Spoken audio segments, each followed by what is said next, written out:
খালেদা জিয়া বাংলাদেশের প্রথম নারী প্রধানমন্ত্রী। আমি সর্বাগ্রে তার আত্মার মাগফিরাত কামনা করি। আল্লাহ তাআলা তাকে জান্নাতবাসী করুক। আমিন। আমিন। আমাদের এই স্বাধীনতার পরে অনেক প্রধানমন্ত্রী এসছেন, রাষ্ট্রপতি এসছেন, কিন্তু খালেদা জিয়ার একদম ব্যতিক্রম ধর্মী নেত্রী ছিলেন। ওনার ভিতরে কোনো হিংসা ছিল না। ওনাকে কেউ ক্রিটিসাইজ করলে উনি হাসি মুখে নিতেন। আমার যেটা আপনি বললেন, জিজ্ঞেস করছিলেন যে এমন কোনো ঘটনা আছে কিনা, আমি তখন বাংলাদেশ চেম্বারের ইন্ডাস্ট্রির প্রেসিডেন্ট, তো উনি প্রধানমন্ত্রী। তো উনি মিটিংয়ে সভাপতিত্ব করছেন মোর্শেদ খান সাহেব, তখন এটার পররাষ্ট্রমন্ত্রী।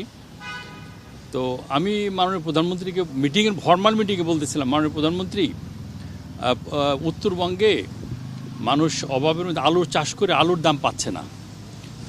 তার আপনার ওই এলাকায় একটা মানুষ, একটা মহিলা আমি দেখলাম 2 টুকরা কাপড় পরে, তার একটা কাপড় কেনা সহজে।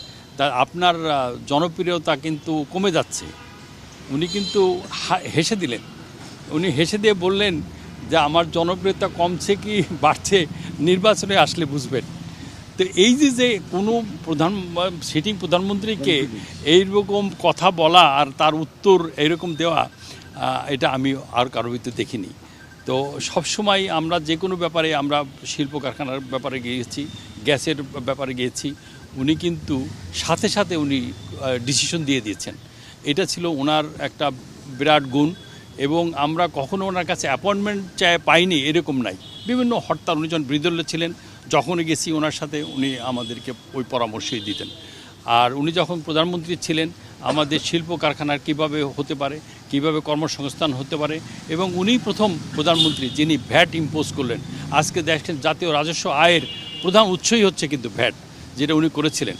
আর উনি সবসময় অন্যের কাছ থেকে শুনতেন, তারপরে ডিসিশন উনি দিতেন। এটা ছিল ওনার অনেক বড় গুণ, অনেক ধৈর্য। আর সবচেয়ে বড় কথা হলো যে উনি প্রতিহিংসা পরায়ণ ছিল না। যারা ওনাকে শাস্তি দিয়েছে, যারা ওনাকে কষ্ট দিয়েছে, ওনার মুখ দিয়ে কিন্তু কখনো ওই ধরনের কটু বাক্য কখনো উনি প্রকাশ করলেন। এই কারণেই উনি জীবনের, কালকে আমরা দেখলাম যে লাখো লাখো মানুষ যারা কিভাবে তারা ভালোবাসে তাকে, বিভিন্ন জেলার থেকে ছুটে এসছে, বৃদ্ধ ছুটে আসছে, পঙ্গু লোক ছুটে আসছে তাকে ভালোবাসা জানানোর জন্য। তারা কিন্তু তারা কোনো দলের লোক না, তারা সাধারণ মানুষ। উনি মানুষের অন্তরে গেঁথে আছেন।